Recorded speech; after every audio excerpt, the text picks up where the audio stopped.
நிறைய இடங்களில் வயல்களெல்லாம் மாறி அந்த வயல்வெளிகளில் பூரா வீடுகளாட்டும் முளைக்குது. வயலில் மிக அற்புதமாக வளரக்கூடிய பயிர் வந்து என்ன பயிர்னு கேட்டோன்னா வீடு தான். ஆனால் பெரிய குளத்தை சுற்றி உள்ள விவசாயிகள் இன்றைக்கும் மிக உறுதியாக அதை பாதுகாத்து வராங்க. என்ன தான் அது நட்டம் இருந்தாலும் கூட தொடர்ந்து விவசாயத்திலிருந்து வெளியே வரலை. அவங்க பாராட்டணும். அவங்க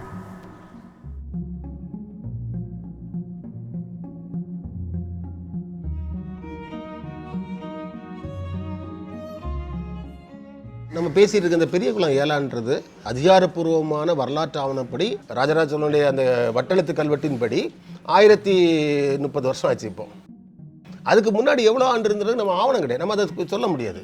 அதாவது மனித குடியேற்றம் என்பது ஒரு நீர்வழி பாதையை சார்ந்தான் இருக்கும்.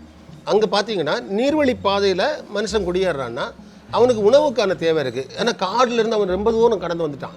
நம்ம சொல்லக்கூடிய பெரிய குளம் ஏலான்றது அந்த வள்ளியாரை பேஸ் பண்ணி தான். அப்போ அந்த குடியேற்றத்துக்கு என்ன வேணும்? உணவு வேணும். உணவுக்கு என்ன வேணும்? விவசாயம் வேணும். விவசாயம் வேணும்போது அவன் ஆட்டோமேட்டிக்காக வள்ளியாரை தடுத்து ஒரு குளத்தை ஏற்படுத்தியிருப்பான். அப்படின்போது அவனுடைய தேவைகளுக்காக, உணவு தேவைகளுக்காக என்ன பண்ணியிருக்காங்க? அது விவசாய நிலமாக மாற்றிருக்காங்க. அதில் வந்தது தான் இந்த பெரிய குளம் ஏலா. மணாலக்குறிச்சி கிராம புல எண் 546. ஒரே சர்வேல 182 ஏக்கர் குளம். இந்த குளத்துலேருந்து 6 மடைகள் வழியாக 1000 கோட்டை நிலப்பாடு நிலங்களுக்கு தண்ணீர் பாய்ச்சி விவசாயம் செய்யுது. ஆனால் இன்றைக்கி அந்த விவசாய பகுதி வந்து கொஞ்சம் சுருங்கி போச்சு. அக்ரி டிபார்ட்மெண்ட்டுக்கு கணக்குப்படி 544-46 ஏக்கர்னு தான் இருக்குது விவசாயம். முன்னாடியிலேருந்தே இது வந்து என்னென்னா நெல் மட்டும் தான் பண்ணிகிட்டு இருக்காங்க. ஆக்சுவலாக இது சங்கத்தோட கண்ட்ரோலில் இருக்கனால யாரும் வேறு தென்னை மரங்கள் எல்லாம் வைக்கிறதுக்கான வாய்ப்புகள் இல்லாமல் இருக்குது. தேங்காய் ஒரு பணப்பயிர் தான். ஆக்சுவலாக சாப்பாடு இல்லாமல் நம்ம இருக்க முடியாது. அதனால தான் வந்து நமக்கு நெல்லை அழிஞ்சிடக்கூடாது. அதுக்காக இந்த ஆர்கனைஸ்டாக பண்ணுறதுக்கு தான் சங்கம் இது வருது. களத்தில் நெல் இறங்கணுண்டே அப்படின்னு பாருங்க. அப்பா களத்தில் நெல் இறங்கணும். களம் வந்து காஞ்சிருக்கக்கூடாது. ஒரு பெரும் வறட்சி வரும்போது மக்கள் மனநிலை அப்படியே மாறுது. ஒரு பஞ்சம் வரும்போது தான் சாப்பாட்டுக்கு உணவு இல்லை, வயிற்று பசிக்கு என்ன வேணும்? உணவு. நெல் தான் நமக்கு பிரதான உணவு. வெறும் தேங்காய் சாப்பிட முடியுமா? இல்லை வாழைப்பழத்தை சாப்பிட்டு வாழ முடியுமா? முடியாது. அப்போது நம்ம களத்தில் நெல் வந்தால் தான் வயிற்றுக்கு உணவு கிடைக்கும் அப்படின்ற ஒரு சூழலுக்கு மக்கள் எல்லாம் தள்ளப்படுறாங்க. அப்போது அவங்க ஒரு முடிவு பண்ணியிருக்கலாம். என்னுடைய அசம்ஷன் தான், நம்ம இனி நெல்லை தவிர வேறு எதுவும் பயிர் பண்ணக்கூடாது. உங்கள் பாக்கெட்டில் இருக்க ஒரு செல் இல்லாமல் இருந்துச்சு, எந்த பொருள் இல்லாமல் இருந்தாலும் உங்களால் எத்தனை நாள் வேணாலும் சமாளிக்கலாம். ஒரு நாள் சாப்பாடு இல்லாமல் நீங்கள் எத்தனை நாள் சமாளிக்க முடியாது இல்லையா? அப்போ நமக்கு முக்கியமான உணவுப் பொருள் வந்து அரிசி தான். பெரியகுளம் ஏலாயில் வந்து பொதுவாக நெல் மட்டும்தான் விவசாயம் பண்ண முடியும். வேறு எந்த பயிரும் சாகுபடி பண்ண முடியாது. வாழை நட முடியாது. தென்னை மரம் நடப்படாதுன்னு இங்கே ஒரு கோர்ட்டில் கேஸ் ஃபைல் பண்ணி ஒரு ஜட்ஜ்மெண்ட் காப்பியே இருக்குது. அதனால் யாரும் தென்னை மரம் நட முடியாது. நெல் சாகுபடியை தவிர வேறு எந்த சாகுபடி பண்ணுங்க வாய்ப்பே கிடையாது. 1950களுக்கு பிறகு நிறைய சிக்கல்கள் வர ஆரம்பிக்குது. எல்லாரும் வந்து இந்த விவசாயத்தில் பெருசாக பணம் வரல, எல்லாருமே பணப்பயிரை நோக்கி போகிறாங்க. 1993ல் இவங்க நிறைய பேர் என்ன பண்ணிட்டாங்கன்னா உள்ள தென்னை மரத்தை நட ஆரம்பிச்சிட்டாங்க. சைடோரம் இருக்கவங்கெல்லாம் அப்படி உள்ள ஆக்குபை பண்ணி தென்னை மரம் நடுறாங்க. அப்புறம் உள்ள வாழை விவசாயம் வேறு பண்ண ஆரம்பிச்சிட்டாங்க. ஸோ இதை எதுக்கணும் அப்படின்னு சொல்லி இதை பண்ணால் நெல் நம்ம அறுவடை பண்ண முடியாதுன்றதுனால அப்போ சங்க செயலாளர் இருந்தார் ராமசாமி நடார்ன்றவர். அவர் வந்து ஒரு வழக்கை தொடுக்கிறார் 1993ல். யாரும் இங்கே நெல் தவிர எந்த பயிரையும் செய்யக்கூடாது அப்படின்னு. அந்த ஹியரிங் வந்து 95ல் வருது. 98ல் ஒரு ஆர்டர் போடுறாங்க. கோர்ட் ஒரு ஆர்டர் போடுது, இனிமேல் பெரியகுளம் ஏலா ஏரியாவில் யாருமே நெல்லை தவிர எதுவும் பயிர் பண்ணக்கூடாது, இது நிரந்தர ஆணைன்னு ஒரு உத்தரவு வருது. அப்போ வச்சுட்டாங்கல்ல தென்னை மரம், அவங்கள எதுவும் பண்ண முடியாது. ஏன்னா தென்னை காய்க்கிற லெவலுக்கு போயிடுச்சு. அதனால் அந்த ஆர்டர்லேயே சொல்கிறாங்க தென்னை மரத்தெல்லாம் வெட்ட தேவையில்லை, வச்சதாக இருக்கட்டும், இருக்கிற நிலைமையிலே மெயின்டைன் பண்ணணும், இனிமேல் எதுவும் பணப்பயிர்கள் பயிரிடக்கூடாதுன்னு. அந்த ஆர்டர்னால தான் இது தப்பிச்சிருச்சு. நான் 13 வருஷம் இருக்கும்போதோ அப்பா இருக்கும்போதோ அந்த ஜட்ஜ்மெண்ட்டை காட்டி கொஞ்சம் பயப்படுத்தி வைக்க விடலை. வேணால் நெல் விவசாயம் செய்ய, இல்லைன்னா சும்மா போடு இல்லைன்னா நெல் விவசாயம் செய்யும், நெல் விவசாயத்தை தவிர இங்கே எதுவும் ஒன்றும் செய்யக்கூடாது. சங்கம் உறுதியாட்டு சங்கத்துக்கு உற்ற துணையாக அந்த விவசாயிகளை இருந்தது தானே.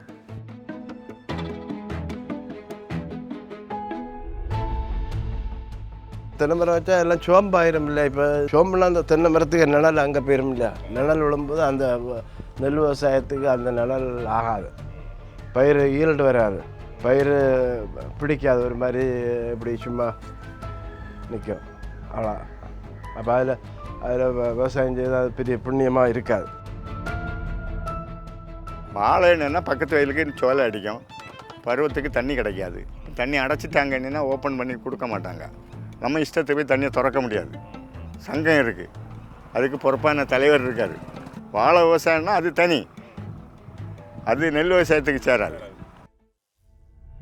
நெல்லை எடுத்துட்டிங்கன்னா அது தண்ணியை நம்பியே தான் இருக்கும். அதிகப்படியான தண்ணி தான் அதுக்கு வேணும்.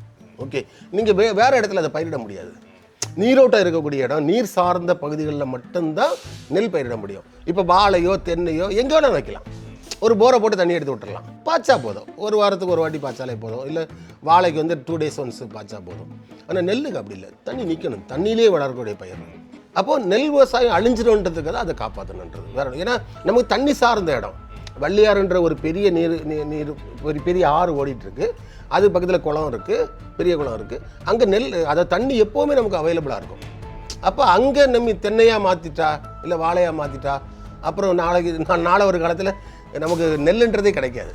ஓகே, அது அந்த ஒரு ரீசன் தான். ஓகே,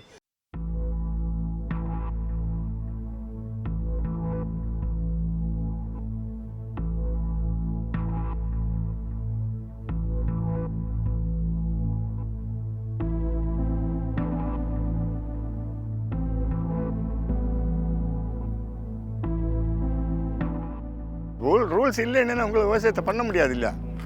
இப்போ வீட்டு மனை பட்டான்னு உள்ளது அங்கங்கே இறங்கவே டவுன் ஏரியா லாக் பண்ணிகிட்டு இருக்காங்க. அந்த ஏரியா விவசாயம் குறையுது. அதில் இப்போ 4 வழிச்சாலை அது இதுன்னு வரும்போது ரோடு இதெல்லாம் வரக்கூடியனால ரயில்வே விரிவாக்கம், ரோடு விரிவாக்கத்தினால குளங்கள்லாம் நிறைய பாதிக்குது. அதனால் தண்ணிக்கு அங்கே கொஞ்சம் கஷ்டமானவொன்னா அவங்கள என்ன பண்ணாவ, டவுன் ஏரியா மக்கள் என்ன பண்ணாவ, இதை நமக்கு வீட்டு மனையை கொடுத்துடலாம். இப்போ சென்ட்டுக்கு 1000 2000 விலை இருக்குது, 10,000 கிடைக்குதுன்னு உள்ள இதில் 10,000த்துக்கு உள்ளது லட்சத்துக்கு மேலே போகுது. லட்சத்துக்கு மேலே உள்ள 10 லட்சம் வரை போகுது. நிலத்துக்குனாலே ரேட்டு கூட்டிகிட்டு தானே இருக்குது. அது எந்த லேண்டுன்னு இல்லை, பாதை இல்லாத இடத்துக்கே ரேட்டு கூடுது. நாங்கள் இப்போ ரீசெண்டாக ஒரு 36 cents ஒரு பிளாட் நம்ம ஒரு போர்ஷன் சேல் பண்ணி கொடுத்தோம் ஒரு கிளைண்ட்டுக்கு. நிறைய பேர் பார்க்க வந்தாங்க. மோஸ்ட்லி என்னென்னா எல்லோரும் நம்ம களியங்காடு, அந்த பீமநகரி அந்த ஏரியாவிலலாம் பார்த்திங்கன்னா முன்னாடி வயலாக இருந்த இடத்த தான் இப்போ பிளாட் போட்டு டிடிசிபி அப்ரூவ்டு பிளாட்டாகவே விற்கிறாங்க. ஸோ இதுவும் நம்ம இங்கே ஒரு இடம் வாங்கி போட்டால் ஃப்யூச்சரில் டிடிசிபி அப்ரூவ்டு பிளாட்டு மாதிரி இல்லை ஒரு வீட்டு மனையாக விற்கலாம். ஃப்யூச்சரில் அது பிளாட்டாக மாறும், நமக்கு அப்ரிசியேஷன் இருக்குது. ஏன்னா ரோடு ஃபேஸிங்கில் கிடைக்குதா, ரீசேல் பண்ணலாம். அந்த மாதிரி பாயிண்ட் ஆஃப் வியூவில் நிறைய பேர் பார்க்க வந்தாங்க. ஸோ நாங்கள் வரவங்க எல்லார்ட்டையுமே சொல்லுவோம், இந்த மாதிரி இது வயலாக தான் யூஸ் பண்ண முடியும், இதே கேட்டகரியில் தான் எப்பவும் இருக்கும், நீங்கள் வீடம் வைக்க முடியாது, ஃப்யூச்சரில் இது பிளாட்டாக மாறுறதுக்கான வாய்ப்பு ரொம்ப கம்மி அப்படின்னு சொல்லி தான் நாங்கள் லாஸ்ட்டாக ஒரு ஸ்கூல் டீச்சர் தான் நம்மக்கிட்ட இருந்து அந்த ப்ராப்பர்ட்டியை வாங்கினாங்க. இப்போது மணாலகுறிச்சியிலேருந்து நீங்கள் பார்த்தீங்கன்னா நேரே திருநாகுறிச்சி வரைக்கும் மெயின் ரோடு போகுது. அப்புறம் அங்கே தலக்குளத்துலேருந்து மெயின் ரோடு வருது, அப்புறம் இங்கேருந்து வருது, சேரமங்கலத்துலேருந்து வருது. இப்படி ஒரு 4-5 பாதைகள் மெயின் சாலைகளே இருக்குது இங்கே வயல்வெளிக்குள்ளே. எனக்கே ரோட்டில் இருக்குன்னா நான் என்ன பண்ணுவேன், ஒரு 50-60 லோடு மண் அடித்து அதில் ஒரு வீடை போட்டு போயிடுறேன். மெயின் ரோட்டில் சில வீடு, அப்போ எல்லாருமே வீடை கட்டிட்டு போயிடுவாங்கல்ல. அங்கே எல்லாமே கன்வெர்ட் ஆகிருக்கும். பெரிய குளத்தில் நடக்காமல் இருக்குது முக்கிய காரணம் இந்த விவசாய சங்கத்தில் செயல்பாடும் 98 உள்ள கோர்ட் ஆர்டரும் தான், அதோடைய தீர்ப்பு தான் மிக முக்கியமாக. இல்லைன்னா பக்கத்தில் எல்லாமே நெருங்கி என்ன பண்ணிடுவாங்கன்னா வீடு கட்ட ஆரம்பிச்சிருவாங்க. கன்னியாகுமரி மாவட்டத்தை எடுத்துட்டிங்கன்னா நாஞ்சில் நாடு தான் பெரிய வயல்வெளி நிலப்பரப்பு. இப்போ எல்லாமே அழிஞ்சிருச்சு. அங்கெல்லாம் நாஞ்சில் நாடு ஃபுல்லாகவே காலி, வீடு போட்டாச்சு, வேறு பயிர்களுக்கு மாறிட்டாங்க, எல்லாம் பண்ணிட்டாங்க. இன்றைக்கி நிலையாக நெல் விவசாயம் பண்ணக்கூடிய ஒரே நிலப்பரப்பு நம்ம பெரியகுளம் ஏலா தான். ஏன்னா அந்த கோர்ட்டுடைய ஆர்டர், அந்த விவசாய சங்கத்துடைய பணி மட்டும்தான். எல்லா ஏரியாவுக்கும் சங்கம் இருக்குது, நல்லது தான், விவசாயத்துக்கு பாதுகாப்பு வேணும். அது ஒரு கட்டுப்பாடோடு போகும். இல்லைன்னா கண்டமண்டில் நான் எனக்கு பூமியில் நான் எனக்கு விருப்பத்தை நான் பயிர் செய்வேன், உங்கள் வயலில் உங்கள் விருப்பத்தை நீங்கள் பயிர் செய்ய, என்ன விருப்பப்பட்ட பயிரை போடுவேன், நான் இல்லைன்னா கட்டத்தை கட்டுவேன், வேறு என்ன பண்ணுவேன், எப்படியாவது செய்வேன், அது செய்வேன், இது செய்வேன்னுட்டு ஒரு அடாவடி இருக்கும். இது அப்படி ஒன்றும் பண்ண முடியாது. தண்ணி அனாமத்தாக போகாது. பயிர் சேதம் ஏதாவது வந்துன்னா சங்கம் வந்து என்ன பண்ணி கொடுக்கும், அக்கறையை மூவ் பண்ணுது. அக்கறையை வந்து நமக்கு ஹெல்ப் பண்ணுவாங்க. இதெல்லாம் பண்ணாங்க இல்லை. எந்த குறைபாடு இருந்தாலும் சங்கம் வந்து மேலே வந்து தகவல் கொடுக்கும். ஏதாவது மானியங்கள் இருக்குது, அது இருக்குது, இது இருக்குன்னு என்னாலும் அதுக்குள்ளே இருக்கும். சங்கம் நமக்கு தகவல் கொடுக்குது, அக்கறையை நமக்கு தகவல் தராங்க. மாறி மாறி பரிமாறிக்கலாம். விவசாயம் பண்ணுறக்கூடிய ஆளுகளுக்கு நல்ல இதுதான்.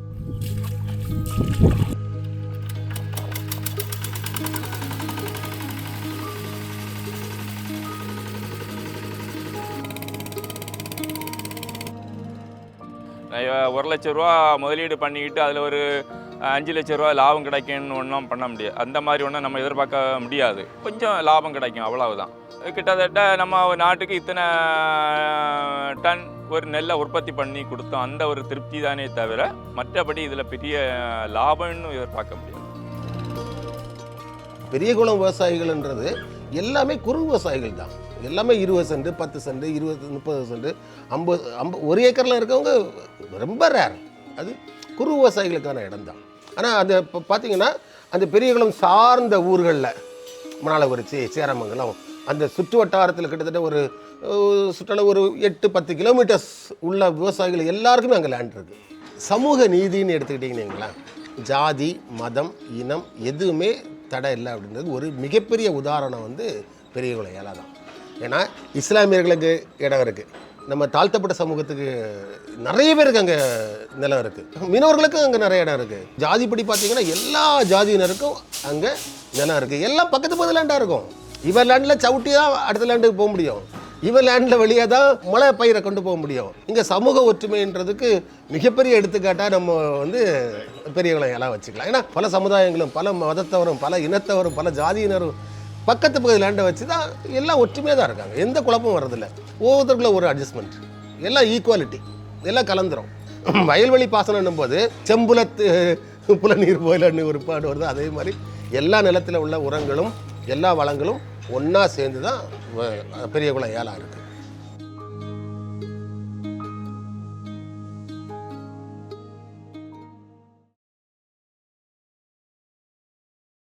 இப்போ பனைமரத்தை மறந்தாச்சு. பனைமரம்னா என்னென்னு தெரியாது, நொங்குன்னா என்னென்னு, அக்கானின்னா என்னென்னு இப்போ யாருக்கா தெரியுமா? இப்போ உள்ள பிள்ளைகள் அக்கானி எப்படி இருக்குன்னு தெரியுமா? அந்த அளவுக்கு போயிட்டு இல்லையா? அதே போல் நெல் நிறைய பிள்ளைகள் இப்போ கிள்ளிக்குளத்தை அந்த அக்ரியில் படிக்க பிள்ளைகள் கூட ட்ரைனிங்கு வந்து 4 நாள் 5 நாள் நின்று பார்த்து போகுது. இந்த இலையை பொறுத்த அளவில் கரியாது, நெல் கரியாது. நட்டால் வயல் அறுக்கிறா, ஈல்டு கிடைக்கிதும் கிடைக்காத ரெண்டாவது. நட்டால் வயல் அறுக்கலாங்கிற ஒரு நம்பிக்கை மக்கள்கிட்ட உண்டு. அதனால தான் அந்த நெல் விவசாயத்தை நம்ம மக்கள் மறந்துடக்கூடாதுன்னு உள்ள வருது. இதனால் பக்கத்து ஊரை சார்ந்தவர்கள் சில பேர் அந்த விவசாயத்துக்கு